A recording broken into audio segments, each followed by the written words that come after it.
All right, fuckers, get your seatbelts on. You're about to listen in on a conversation that my buddy Mike, Big Papi, Claudio, and I have here today about getting your ass kicked in business and the reality of being a CEO and an entrepreneur. It's not all the highlight reels and stuff that you see online, and I know a lot of you guys right now are probably feeling some pressure and wondering how you're going to deal with it and this and that. We talk about forecasting your numbers. We talk about being a better leader. We talk about not being a victim and a bunch of other shit. Guys, give this a listen and take some notes and implement some of the things we're talking about here. Mike is a competitor of mine, if you want to call it that, but we're pretty close. We're good buddies. We talk a lot, and we're both trying to do things in the trades that are helping people. And I hope this is an example to you of the types of relationships you can have with people that are like-minded, that it might even be your competitors. And I hope this is an example of how you can make some adjustments when things aren't going as planned in your business. So anyway, without further ado, here is my interview with Mike. Mike Claudio, welcome back to the fight there, Big Papi. Well, you have never, in 5 years of knowing you, have ever called me Big Papi, but we're going to stick with it for today. You're a big motherfucker, man. Like, what a good laugh. What do you weigh? I'm like 250. 250. All right. And what? 6'1"? I just right at 6 foot. Yeah. I'm beefy. There's no doubt about it. I'm a beefy individual. I carry it well though. I carry it evenly. Yeah. Well, you lift all those heavy weights and shit, man. I do lift the occasion. I do pick things up and put them down. Then I see all your posts where you're riding that stupid bike, man. I fucking hate bikes. All the time. I hate them.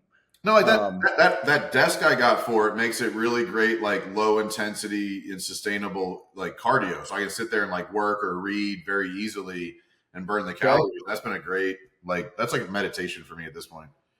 Okay. Yeah. I've never been into biking, man. I don't know what it is. I got a rower.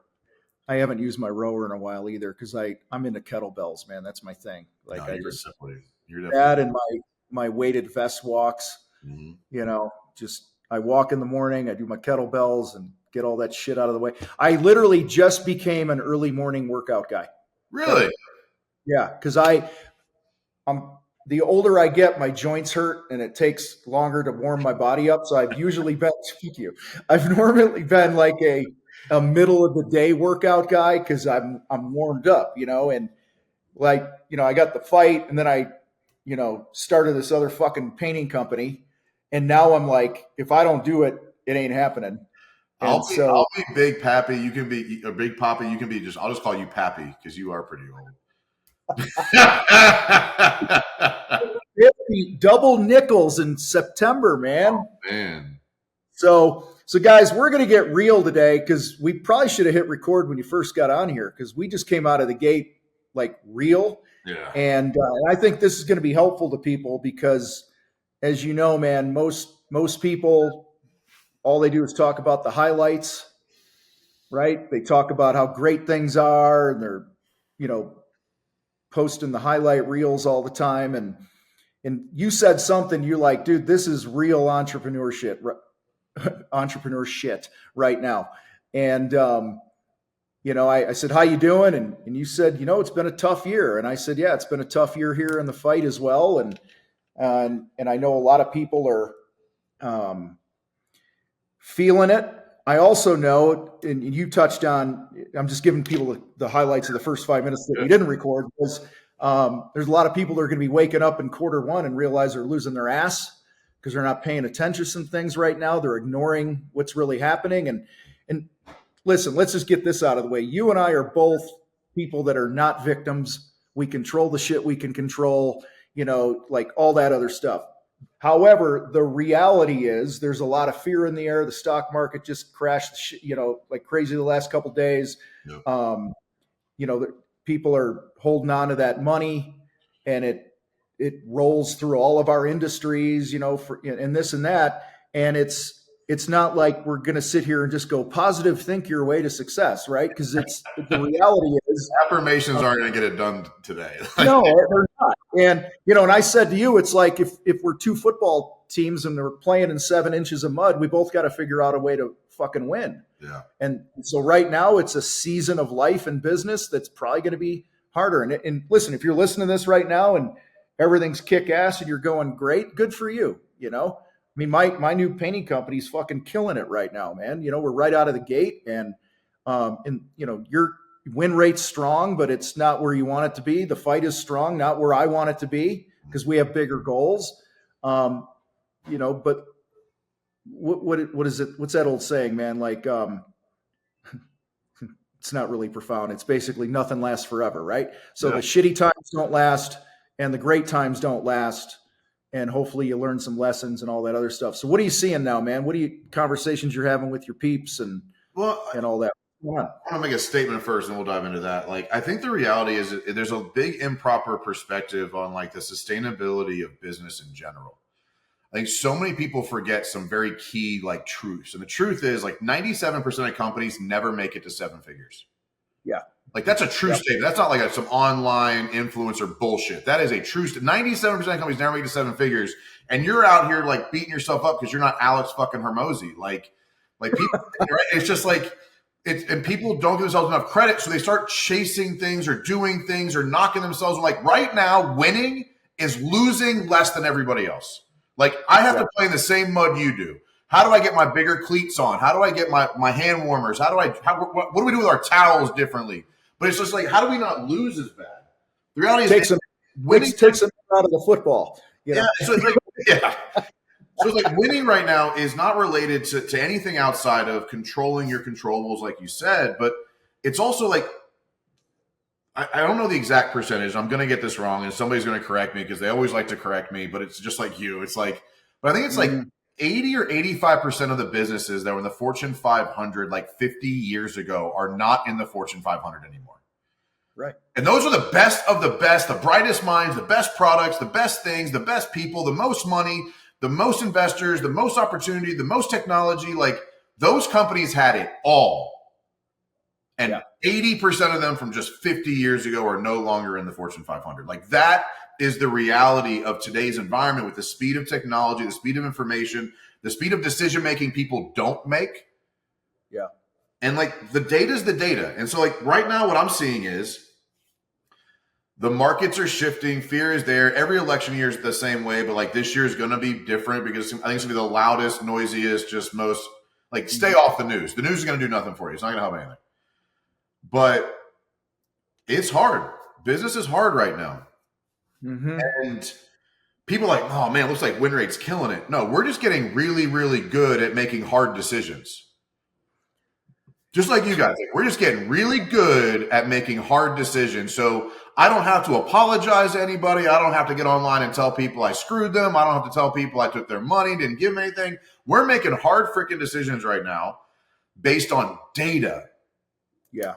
And we have projections, we have cash flow reports, we have all these things in place to give me the data I need to right now in the beginning of August, I can tell you November is not going to work based on where we're sitting right now. So we're making decisions today to change that outcome.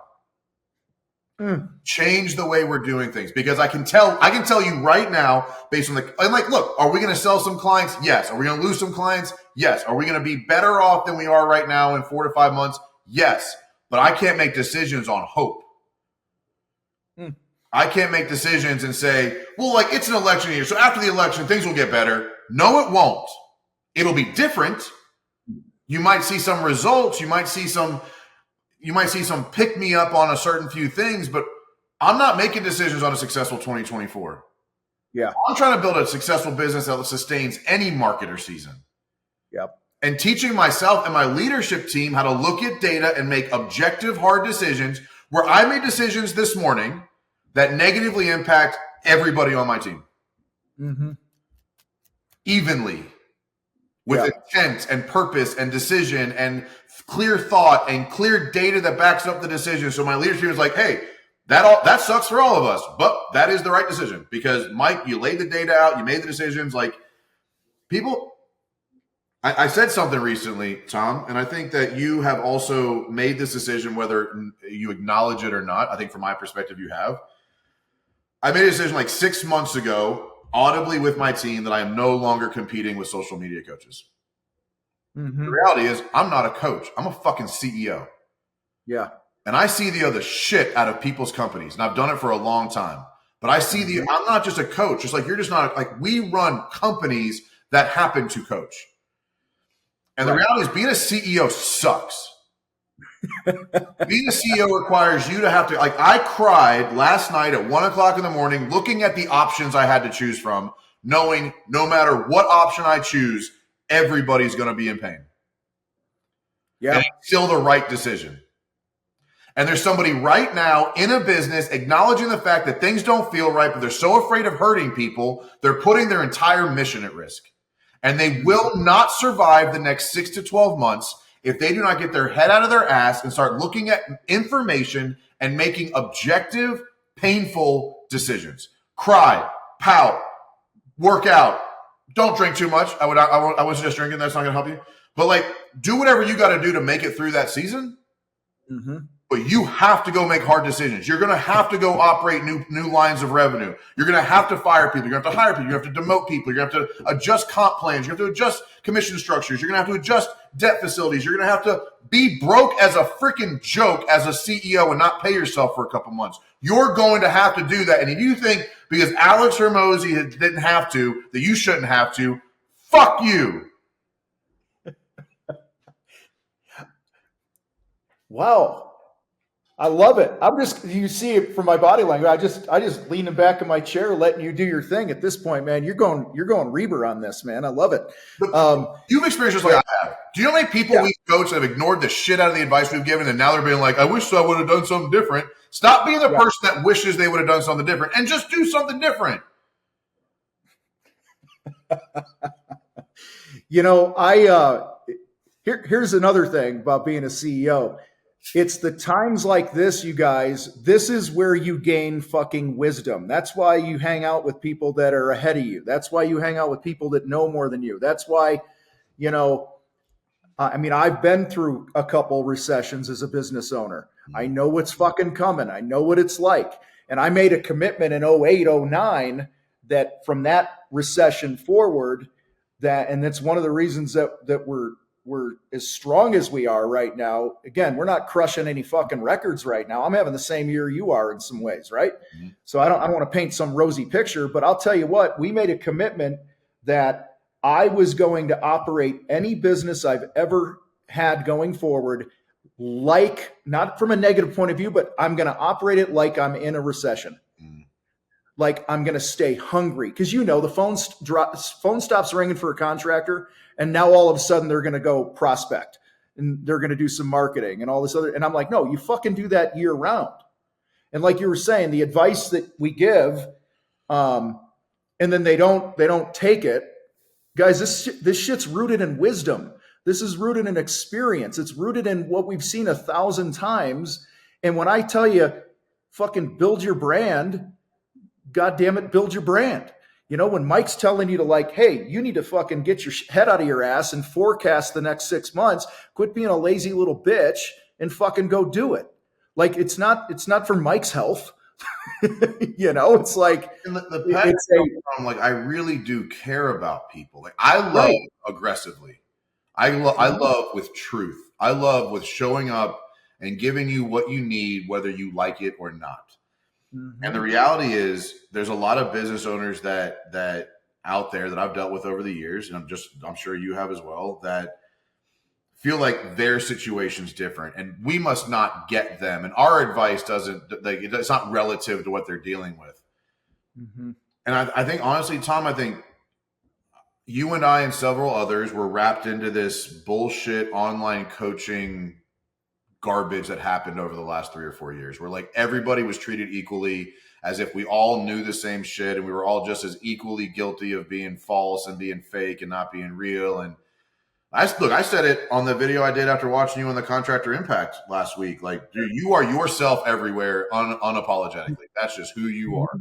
So you've always been. And like the reality is, you and I are really, really good CEOs. Mm-hmm. And we made the mistake in believing that we thought other people would love us for helping them. Yeah. And the reality is they don't. The reality is they use us as a scapegoat. They use us as the excuse. They use us as why they became a victim. They use us as why they didn't make it because, well, Mike told me, and they don't take any ownership. And like, you're pivoting. Like, look, I don't know why you started the painting company, but there's a positive reason that you did. And whether it's because you need to make more money, make more impact, but like, I'm really enjoying leading leadership teams. Like I'm looking right now at taking on some fractional CEO roles of other companies because I get more value and joy out of leading their leadership team from 30 to 60 million than telling you $3 million fucking contractor to go hire a fucking salesperson. Oh God. Yeah. You know, I started it. I always knew I was going to do it again. I needed to get the fight. I'm no longer our CEO as of 2 years ago. Neil's running our ship, and he's doing a fucking amazing job. You talk about pouring steroid fuel on our tracking and our metrics and are just creating order. I'm a visionary. He's the integrator, right? And the best thing that happened to the fight was giving Neil the keys to the day-to-day. And so that freed up some bandwidth. And I always knew I wanted to do again, but here's why I did. I'm doing it as a side hustle. And I'm not taking any money from it. And because we have a lot of people that come to us that start as a side hustle. So I'm like, well, fuck it. I'm going to show them how to do it. Hold my beer, Yep. And I'll tell you, man, in the last month, we did our first job a month ago and sold 13, 14 projects so far and booking into September, and things are going great. Picking up, just great team members and this and that. But as you probably get, because you said people like give you shit on social and DMs, we all get them, right? Yep. I've had a number of people be like, oh, you're just one of these fucking coaches. You don't do it. And I'm like, well, number one, I did it at a high level, and okay, fuck you. Let's go. Yep. So a little bit of chip on the shoulder. But I think the other thing is I want to show people I'm modeling the things that we coach in our programs. I'm doing it. I'm documenting the journey. I'm going to write a book on this on the other end. Because I still think even during tough times, you can still grow your fucking business. I told a group on one of our calls the other day, I'm like, if your fucking phone ain't ringing right now, you guys, you're not making money. I don't think you're trying. Yeah. I just think you're refusing to get out of your own fucking way and just go do the shit that you need to do to be successful. I don't know how to make it any simpler than that. And part of it is meeting the market where it is. Like, there will be substantially more people that need painting service in the next 12 months than businesses with budgets for coaching. Right. Like the market capacity, the market cap is substantially different for you as a high performing, high communicative, incredibly professional, high quality painting contractor in Denver than the fight is from the market is not there the way it was. It just isn't. Like, that's just the truth. There'll be substantially more people that need paint than businesses that want to pay for coaching right now. That's just the truth. And you're like, well, Mike, you're just giving up. No, I'm not. I am a really good CEO analyzing the market right now of where my services are best rendered for the highest valuable possible. Yeah. I'm not shutting the company down. We're not like bankrupting it and screwing people and like taking advantage of anybody. But like, I have to go where the value is necessary. And right now, businesses need help running themselves. Yeah. They don't need more advice. And I'm a really, really good tactical CEO. To the point where I have 2 companies right now that do multiple 8 figures that want me to step into that role. Yep. Dude, you're a healthy operator. You're a great operator. And what you're doing, doesn't matter if it's coaching, painting, remodeling, I don't give a fuck what it is. What you're hearing Mike say right now is there are seasons in your business where you got to fucking make adjustments. You got to set the sails in a different direction. And doesn't mean the ship is going down. It's just, these are decisions. I'll give you an example. In the recession in 2008, our painting company there, one of the big moves that we made is my partner and I cut our pay by 30%. We cut everyone's pay by 20%. That was a really fucking difficult conversation to have with the team, right? and I've done it. We're doing things in the fight right now. I'll get to that in a minute, where uh, we're not letting anyone go, but we're adjusting some roles Yep. because we're realizing that, certain things don't fucking move the needle as much as they used to anymore. And that, guys, this is the job of a CEO. I mean, dude, we have our Monday morning meeting this week, and it's on the screen. The core team is on there, and everyone on the call has things they're responsible for. We've had if it's red, we didn't hit the target. If it's green, we hit the target, right? You get all that. We've had like 8-9 fucking weeks of red on almost every damn thing. Okay. Now, like, one of them is like email opt-ins. A business like ours, it's all about, we get opt-ins. It's a leading indicator, though. If that's down, that means the future projections are not where they need to be. And they've been tanking. And I got on the call, and I'm usually really quiet because Neil runs the call, and we went through the data, and I just said, I was very direct. I was kind, but I just said, guys, we got too much red going on here, and what I would like you all to do is, in the next 24 hours, send me and Neil an email outlining what your plan to fix it is. And if you don't know what to do, then in the email say, I don't fucking know what to do, and I need some help. Yep. Okay, guys, that's what being a CEO is you don't sweep shit under the rug. Yeah. You fucking make hard decisions. Sometimes you let people go. Sometimes you cut pay. Sometimes you change roles for people, whatever it is. But if you're not actively doing some of these things as a CEO in your construction business right now, I don't think you're fucking paying attention. You're not leading. You're just like waking up every day and I'm going to work hard and hopefully it'll work out. You're not leading. And that is, I was talking to somebody recently, and talking about like going from like business owner to employee to business owner. And I think what a lot of people forget is that like CEO is an employee of the company. Yeah. I think they think like CEO is just like, oh, I'm the CEO and now I get to just disconnect and the team's got it. And all day. CEO is an active employee inside the company with roles and responsibilities that is necessary for you to uphold. And I think a lot of people put themselves into like business owner, investor level and then say, oh, the team's got it. CEO is an employee. If your business is structured appropriately, the CEO has a job to do inside of the machine for the machine to work. Yeah. And if you're not taking that seriously, if you think, well, I'm a business owner, I can come and go as I please, I don't have any responsibility, the team's got it. How's that working out? It's not. I promise you, whoever's saying that, it's not. I know. And look, are there like, out of fairness to the social internets, like I guarantee there's some outliers out there that don't fit what we're talking about right now. Yeah. But 99% of companies who have a CEO that's disengaged from the role a CEO is supposed to be playing are hurting right now. And the reality is they don't even know what's happening. Their employees do, and their employees see the writing on the wall, and the employees see what's coming, and the employees see this doesn't look good, and they're waiting for the CEO to step in and do their job. And then when they don't step in to do their job, employees don't know to jump ship. They go down with it. They're not smart enough to go get a new job. They're not smart enough to walk away. They're not smart enough. They're waiting for you as the CEO to tell them what to do next, or they're going to ride the Titanic straight to the fucking bottom. What are your thoughts on, and I'll ask it, then I'll let you answer, then I'll tell you why I asked it. What are your thoughts on employees in a company feeling some pressure to win?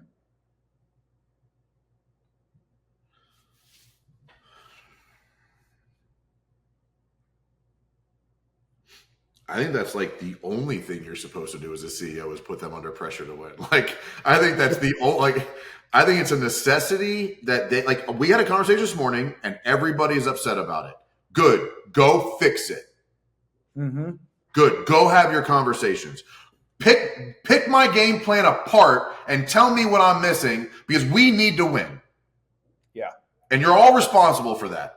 You all have different skill sets. Meet amongst yourselves. We have a leadership meeting next Tuesday. I expect everybody to have feedback on the game plan I created based on 3 separate scenarios that are reality right now. What you think, what I missed, what we can be doing differently between now and November. Because November, the shit hits the fan for us right now.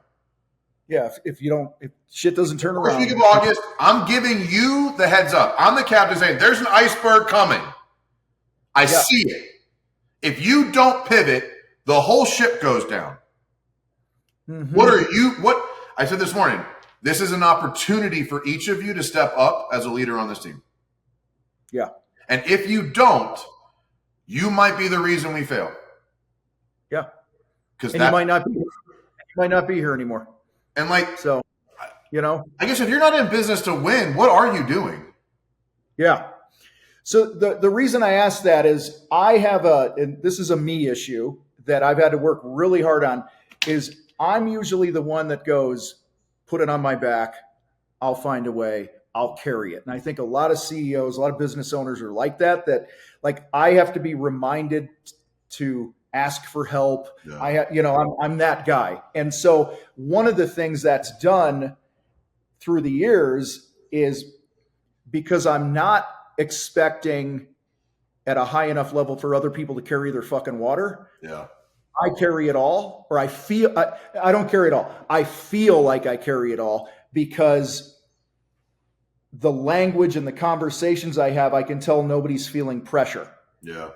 I think pressure to win is good. We have a friend, she works for, homes.com. She's a baller fucking salesperson, man. And I'll tell you what, she's a really good friend of ours and this and that, client of my wife's. And she, I've known her for probably 5-6 years now.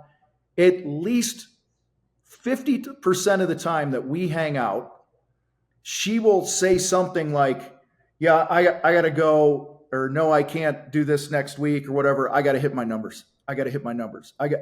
She feel, and I don't mean like pressure, like, hey, fuck you, you don't do this, you're fired. Right. I think there's a good pressure of like, it's like a gentle hand on your shoulder that's always there going, you got a job to do. And I think that's what a lot of people right now, if they're not careful, you're not going to apply that pressure for people to step up, because when you're a 1 or 2 man, 3 man company, yeah, you can fucking make every decision and carry the load, right? You started your coaching business that way. I started mine that way, right? I get it. But when you grow to where we have the number of people that we do, we're doing the numbers that we're doing, and now it's not, it's about the who's. Right? It's about the people being responsible for shit. And that's one of the other reasons a lot of contractors can't scale, is because they keep pack muling the fucking thing like I used to do. And they don't put those clear roles and responsibilities on people and have like accountability around it. Well, and I think the tactical way to go about doing that is, it's really easy to not hand things off when you don't have to. When it's not a big deal. It's a little thing. Oh, I can handle that call. I can get that. Like, I got time this afternoon. That's when the mistake is made. Because the reason I can say that to my team this morning is because for the last 18 months, I've been spoon feeding them more aggressive opportunities. And then it was bigger and bigger and bigger. And now it's a fire hose. But I didn't start with the fire hose when everything's just like melting down. It was, hey, I believe you go handle that one. I could, but I want you to do it. When I didn't need to give it to them. That people think like, well, I have time, and if I don't do it as the leader, I'm not showing up for my team the way I'm supposed to. The reality is, your team wants you to trust them, and they want to be given an opportunity. They want to be given trust. They want you to feel like you believe in them. Yeah. And so over the last 18 months, if I look at just my immediate situation this morning, handing them a very hard situation to go solve, it's been 18 months of like, no, you can handle that. No, hey, you do this quick thing. I could do it, but I want you to do it. And like, the trust then is built 2-directional, right? Your issue is you never gave them a chance to fail. So you don't know what will happen if they do. Yeah. On the little things. And then by the time it gets to the big thing, you've been carrying so many little things, there's no room for the big thing. And then they have to pick it up, and they're not experienced of it. It's like walking into the gym and trying to deadlift 500 with no warm up. Like, they've never done it before. But like, hey, let's start with the bar today, and tomorrow we'll add 10s, then we'll add some 45s, and we'll get to 225, then we'll work on 275. That's how it's a muscle you have to develop over time, and you have to start when you don't need it. That's the hardest part to get people over, is you have to delegate when you don't need it, which makes you like lose some identity. You lose some identity as a leader. You lose some identity as the person like, well, what am I going to do? Go get a hobby. I don't care. but you got to give them some responsibility or they're never going to evolve for you. And like that's the part that's the hardest mindset shift is it's easy to do it when you have nothing left to give.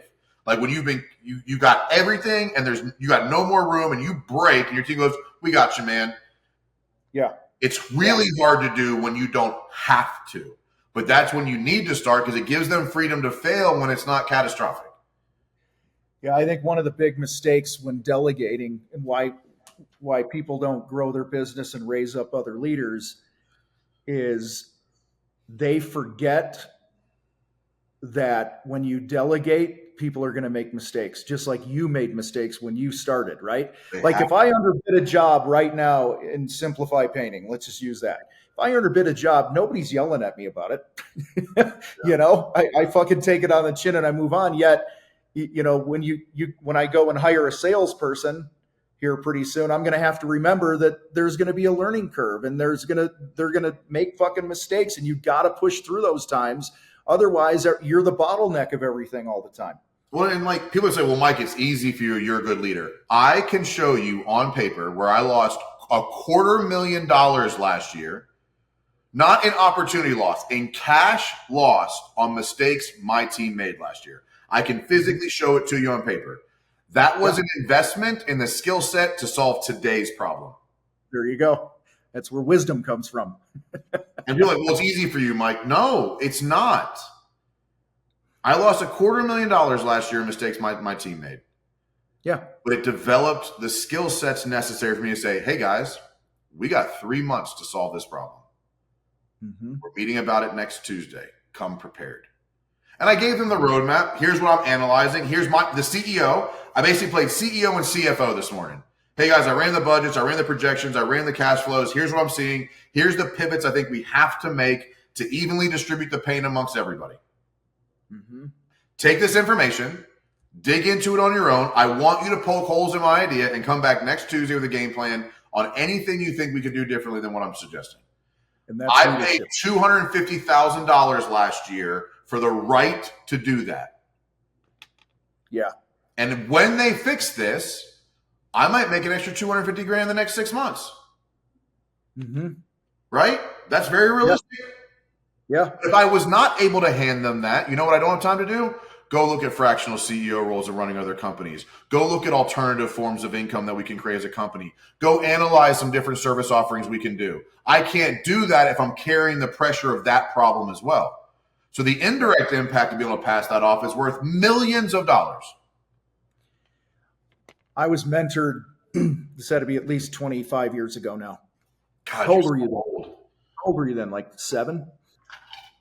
I mean, like 12. Like, yeah, it was. How old are you? I'm 37. Oh, Jesus. Big Poppy. Big Poppy. I'll call you Pappy. I'll be Big Poppy. You'll be Pappy. But I remember somebody, it was a leadership thing and I was getting mentored on something. And this guy said, your number one, this was his take on it. It always stuck with me. He says, your number one role or one of your top roles as a leader is to teach your people to think. Mm.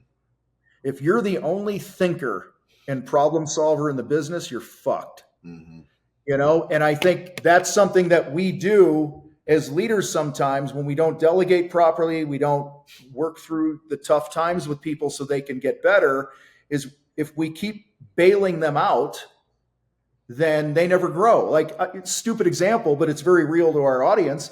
In my last painting company, we had a guy named Tony, great painter, great crew leader, really good dude. But Tony, he had an insecurity about him that anytime he ran into an issue on the job, he'd have to call us. Yeah. You know, we all know that guy. Yeah, and I accidentally was brilliant one day because he kept calling me. I kept hitting decline. He kept calling me. I kept hitting decline. And finally, I answer. I go, what do you need? I'm in the middle of something. And he's like, whatever the issue was, it was something stupid like like, I'm going to be a gallon short by the end of the day. Can you bring me a gallon of paint or some shit? Which side of the driveway you want me to park on? Can you all not figure that shit out yourself? And I said to him, I said, Tony, if this were a side job that you were doing on the weekend and you ran into this issue, how would you solve it? He goes, I'd go get more paint. I go, do that. And I hung up on him. and what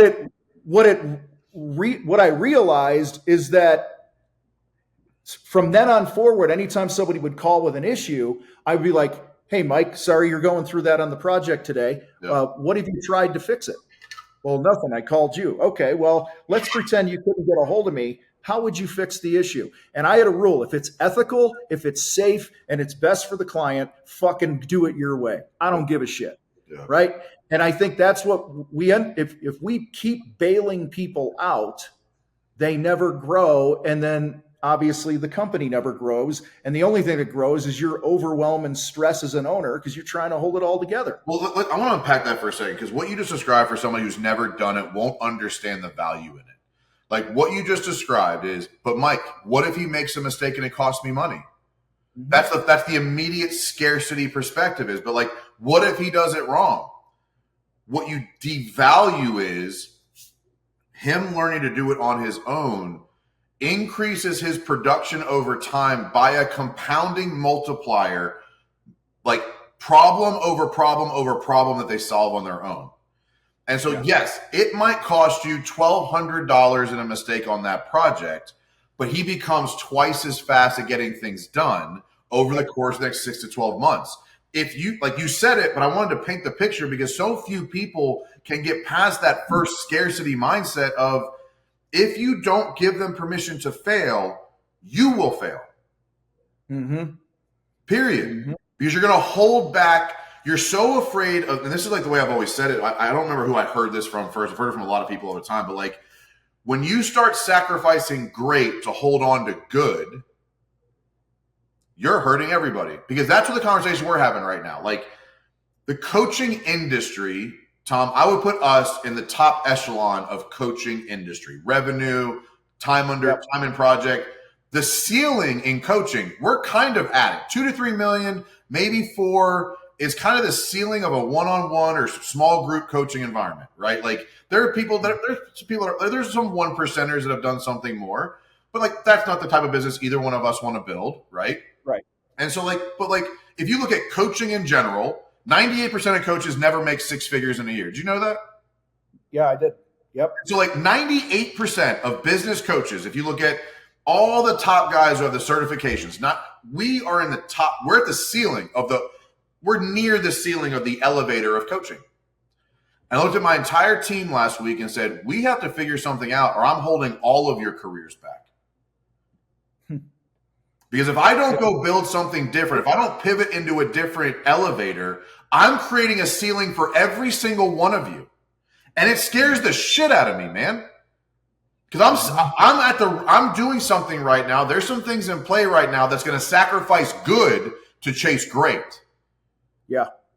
And if you can't even help a painter figure out how to go buy a gallon of paint as a contractor, if you can't give up and you can't have so little bit of fear, and that's where the whole zero doubt things comes from, man. The whole zero doubt thing for me is in the face of fear, have zero doubt in your ability to overcome the challenges that come with this course you're on. Like, period.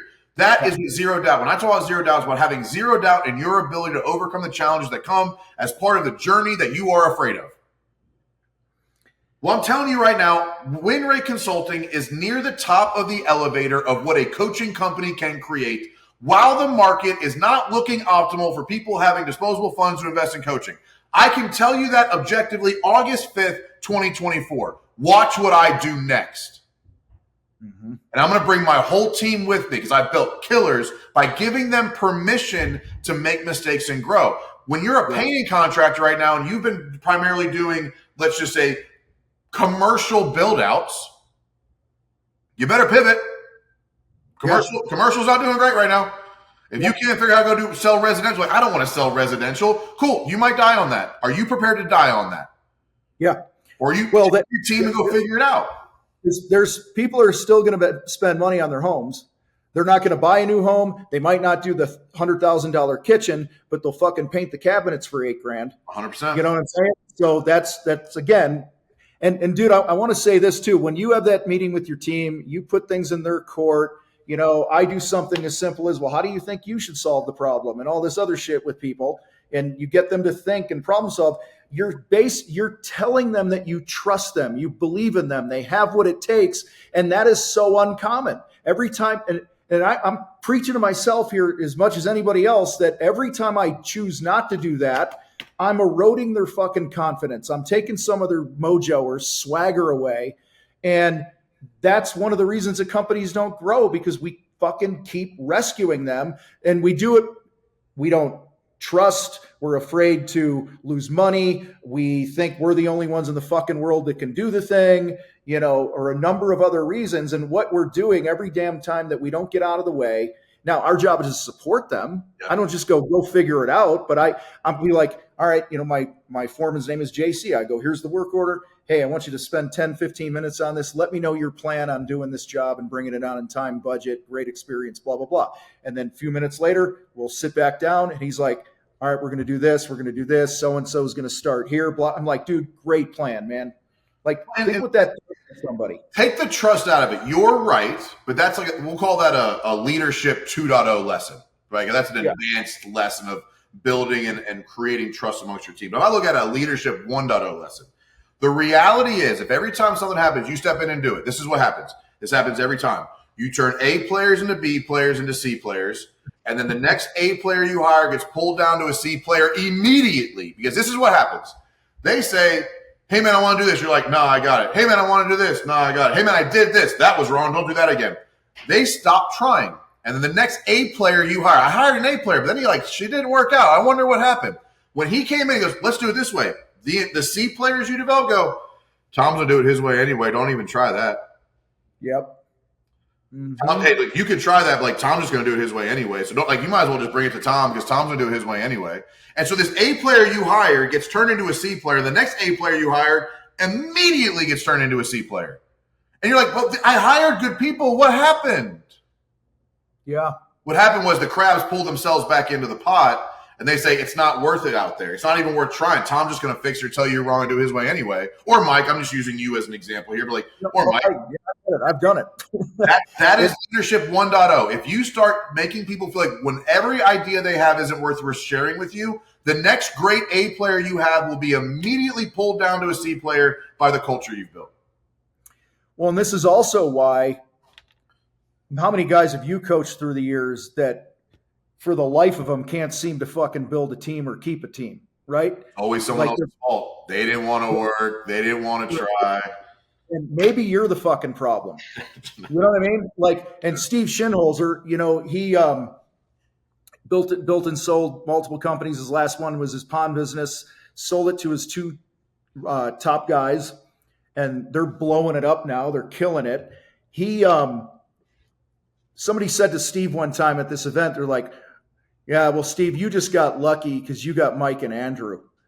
And Steve goes, let me tell you about lucky. He says, I've burned through at least 100 Mike and Andrews in my career because I was a shitty leader. Yeah.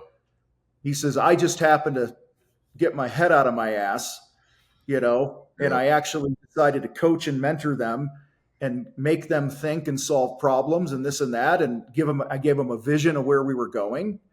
And, I'm gonna say this real quick. If you are a business owner, I'm sorry to interrupt you, but I think this is important. If at any point you looked at somebody else and said they got lucky, you don't deserve the success you say you want. Yeah. Because you assume that there was a shortcut to get there and that you can't get there, which means you don't deserve the results and the success and the lifestyle and the company and the culture and the brand and the money and the stuff. You don't deserve any of that. If you look at somebody else and say, well, they got lucky. Yeah. You have no idea what you're in for to build, maintain, and keep the thing you say you want. You're not ready. You're not ready, and you don't deserve it. Because anybody who thinks anybody else got lucky to get what they got doesn't understand. Assume you know a fraction of a fraction of a fraction of the whole story. And if you think you know the whole story, your ego is going to destroy you. It's going to destroy you. Mm-hmm. It's going to hold you back. It's going to create a ceiling. It's going to create an environment where you will not be able to keep, even if you get it, you won't be able to keep it because you just thought you got it. You just thought you got lucky. Yeah. It's as you're talking, I'm thinking about, I remember years and years, you were 5, but anyway, many moons ago, Listen, Pappy. Okay. um, I remember looking at like seasoned business owners, and I was intimidated because I felt like they had this. At the time I called it arrogance and cockiness, Yeah.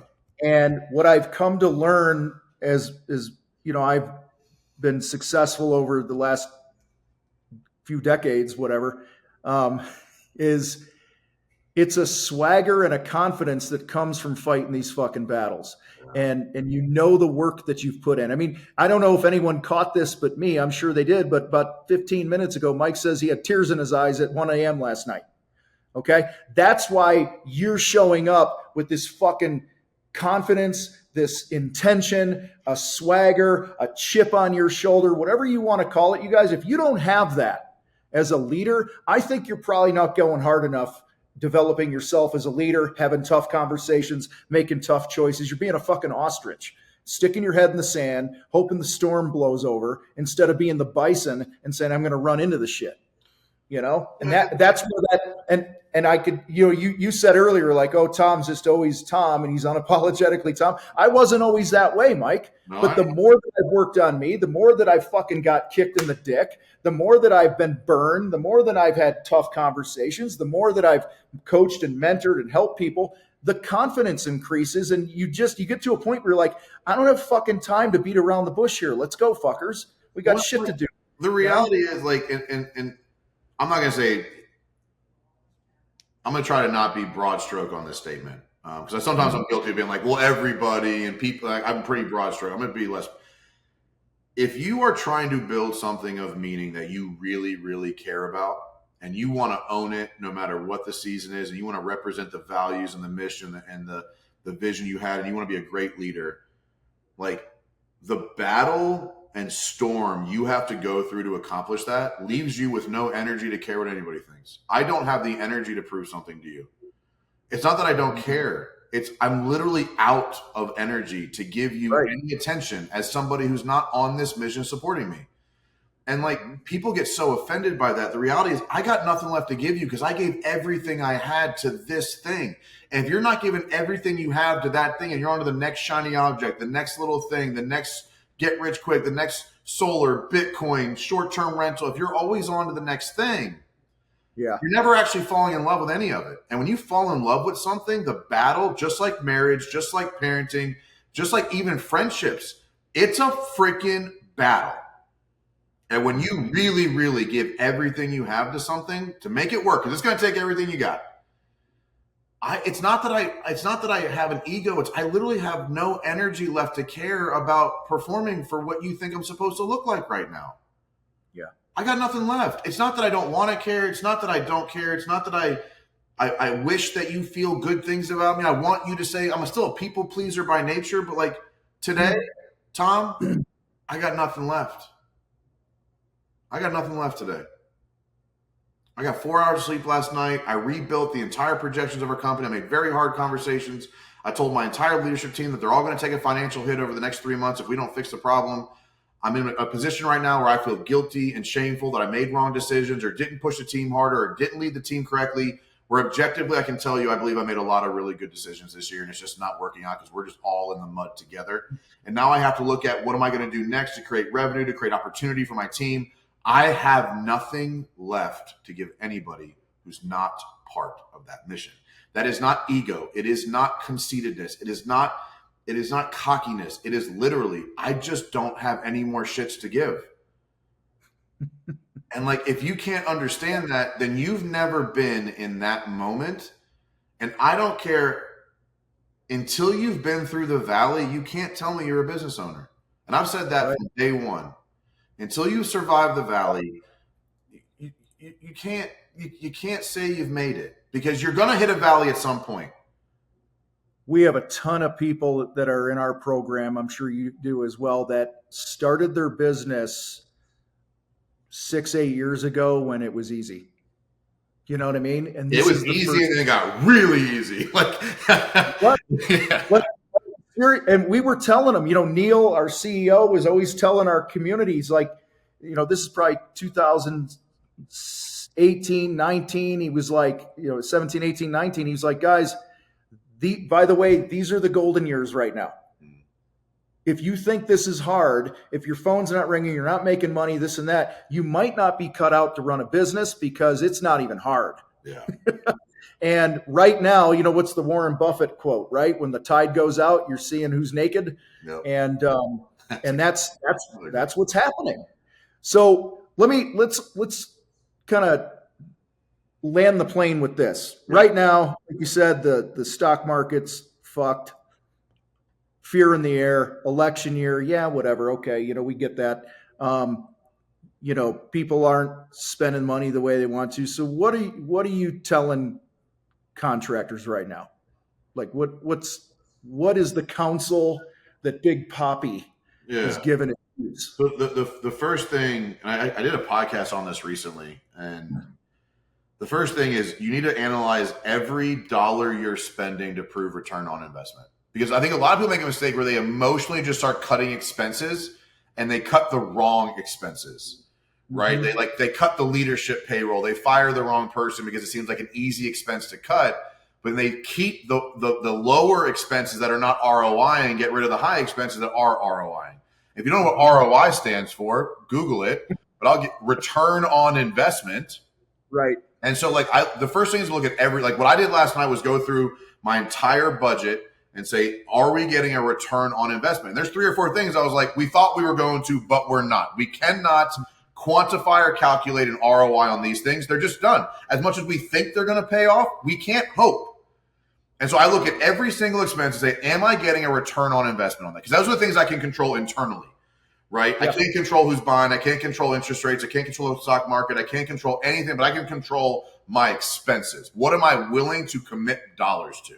So I'd start there. Look at your org chart, look at every employee, look at every marketing expense, and get hyper selective and get very, very aggressive and intentional around, am I getting my money back or more on this investment? And if you're not, I don't care how emotional it is. I don't care how long that dude's been with you. I don't care how hard that lady worked for you. If you're not getting a return on investment, you're putting the entire mission at risk to protect a employable person. They can go get another job. You can't just go build another business. Yeah. So first step, ROI calculation on every dollar you're spending. Second step, confirm the services you're offering are solving a current market problem. Confirm the services that you're offering are actually solving a current market problem. Mm-hmm. Because even different cities, different sides of states are all going to be different on what is a problem that people are spending money to solve right now, right? Yeah. And so the reality is, Tom, it wouldn't matter what business you started in Denver. You would be beating 95% of the people because of your work ethic and integrity. Mm-hmm. So don't be afraid of going into a marketplace that might appear saturated, because recognize the fact that if you are actually good, you actually have integrity, you actually work hard, if you are that person, don't be afraid to go into an ultra saturated market and beat 95% of people just on values alone. Yeah. Yeah. Because what is a problem in the marketplace that you can solve? The more valuable the problem, the higher the compensation rate is. Yeah.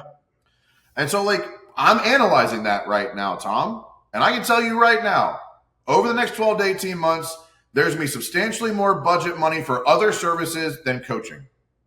Mm-hmm. I'm looking at what that's going to be. And I'm going to pivot. And you're going to watch me pivot. I'm going to be loud as fuck about it.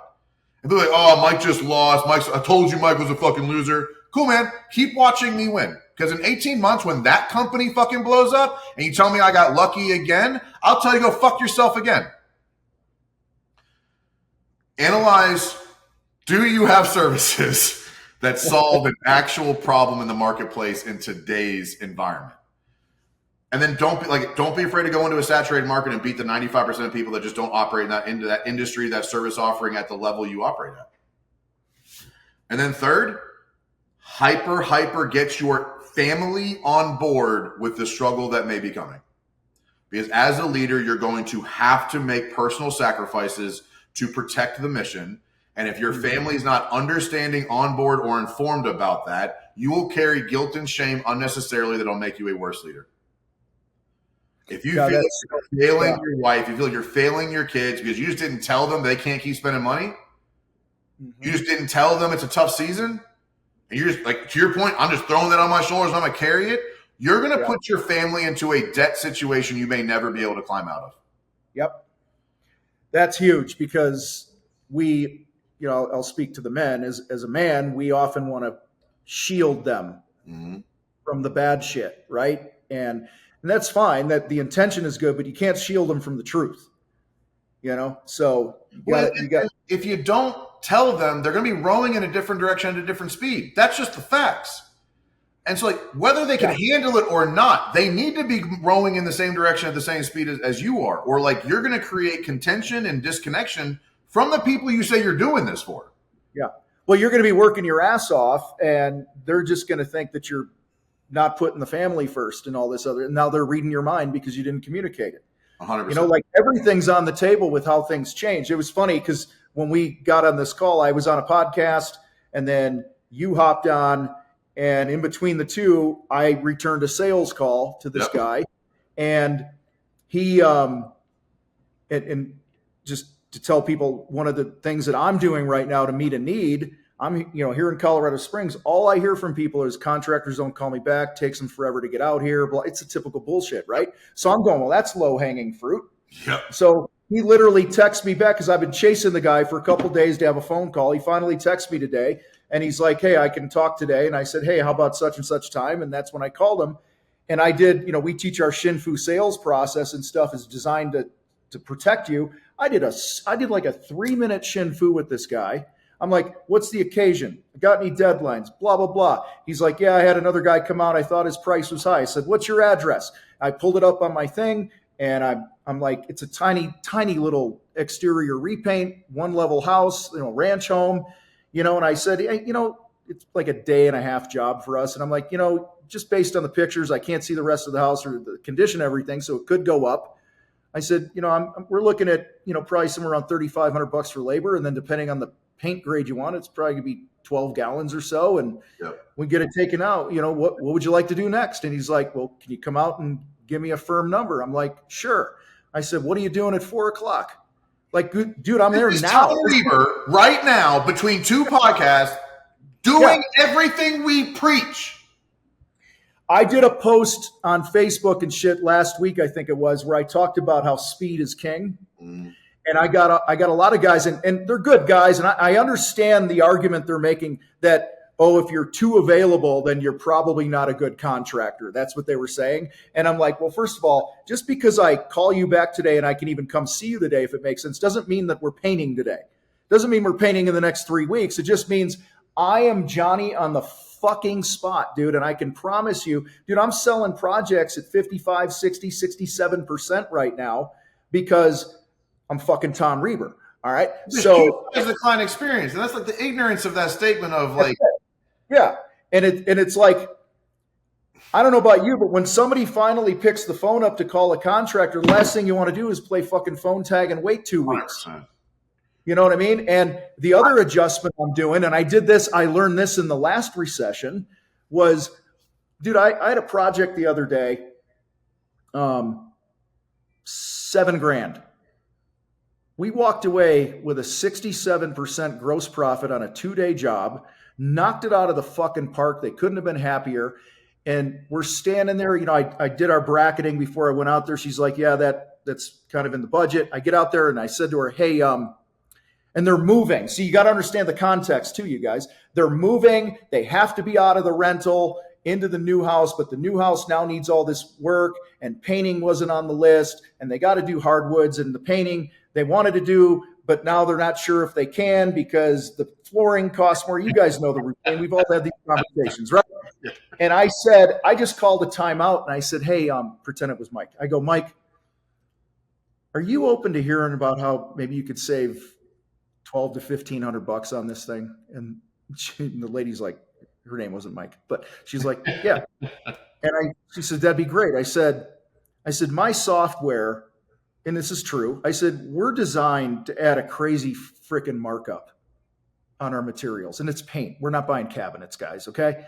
I said, and it's going to, if I run the material through this, it's going to run you another $1,000 that you probably don't need to spend. I said, what would happen if I just said, I think it's going to be around 26 gallons or so, 25, 26 gallons for this thing.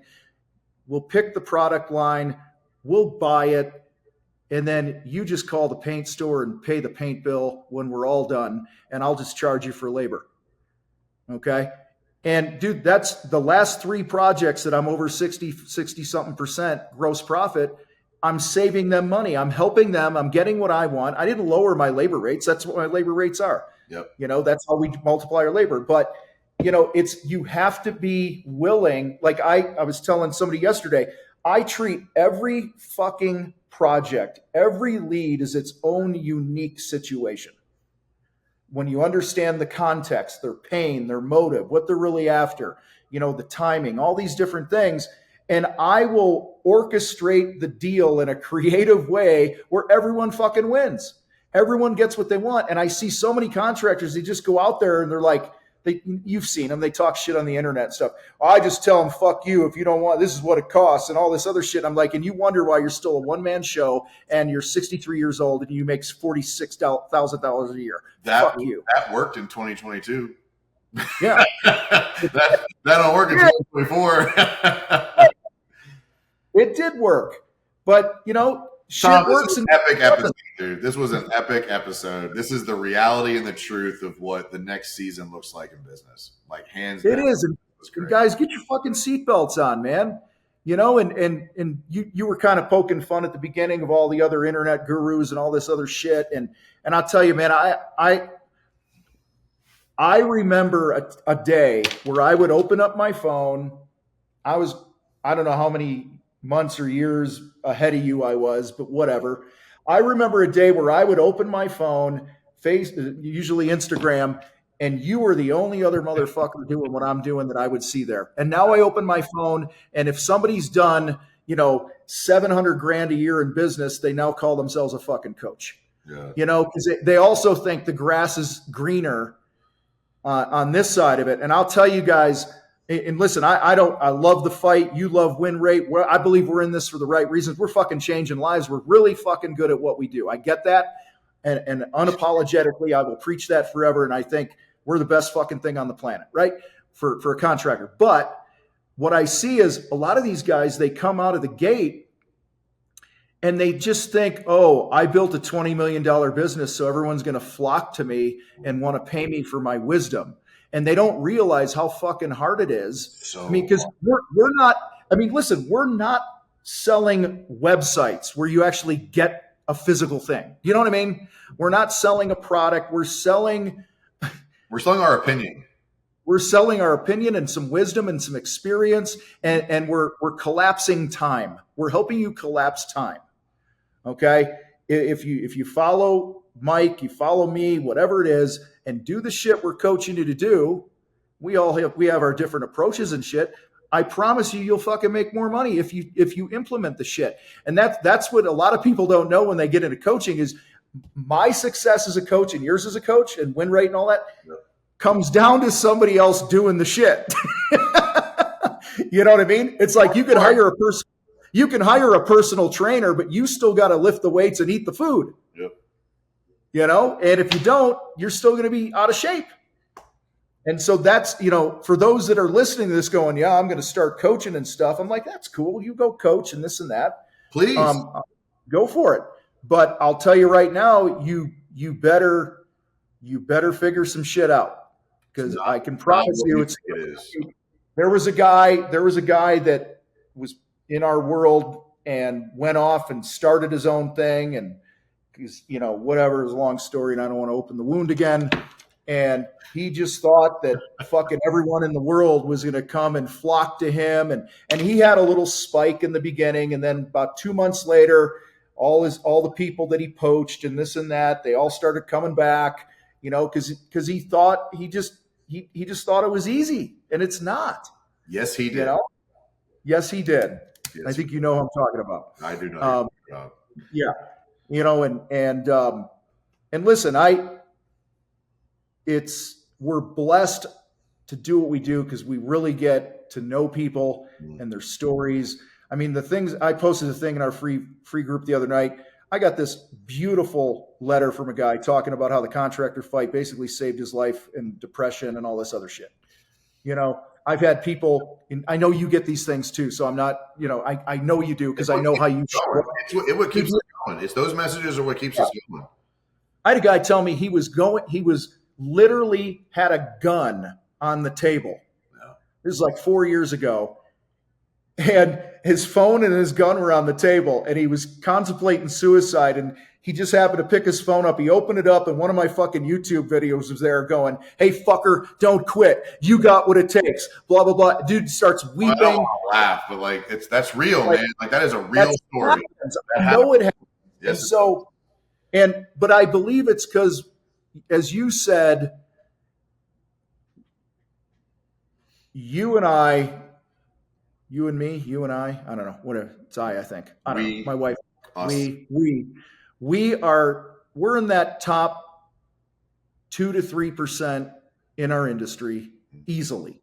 Mm-hmm. I know we are. Mm-hmm. And I believe we are, and we're going to be here for a long fucking time because we are in it for the right reasons. We are in it to truly help and transform, to help people get their health back, get their relationships back, enjoy running their business. And then the second part of that is I think we have teams that we can tell the truth to, like you did today, and your people are in it for the right reasons. And I couldn't be prouder of what I've watched you build over the last few years, man, especially as I've got to know you. My only complaint was your book was really fucking long. I like short books. There weren't enough pictures in it. No pictures. Sorry, no pictures. Well, I'm sure it's hard to read. I'm sure it's hard to read too as your eyesight starts to go at your age.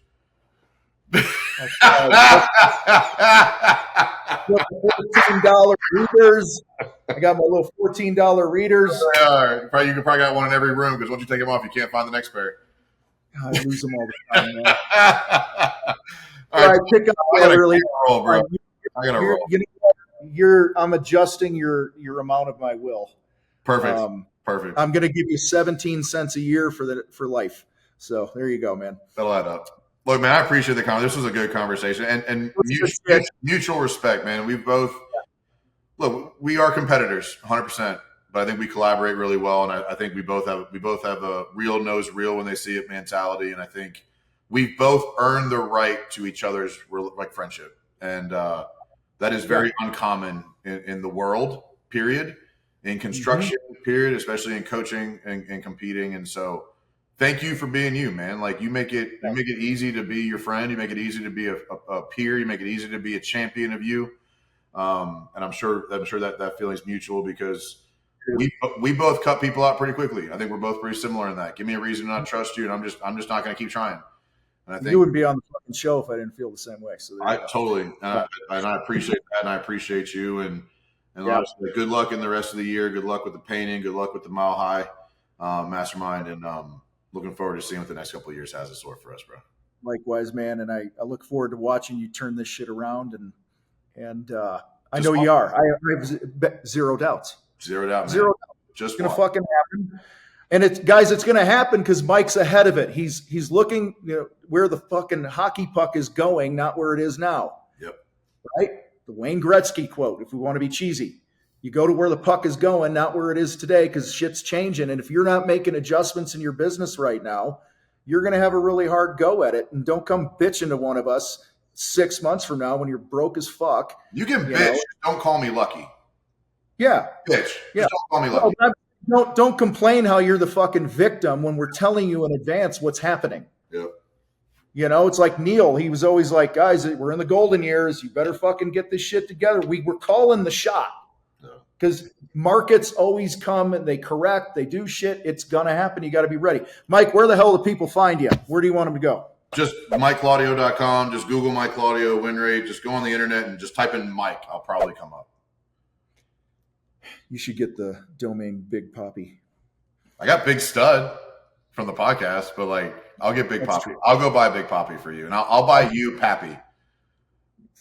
All right, man. I'll talk to you later. I'd be very surprised if Big Poppy's available. So, I'll let you know. how do you spell Poppy? P-A-P-I? I'm gonna find a way to get it. I'm gonna find a way for the domain to All right. happen. All right, man. All right, man. Appreciate you, man. Hang in there.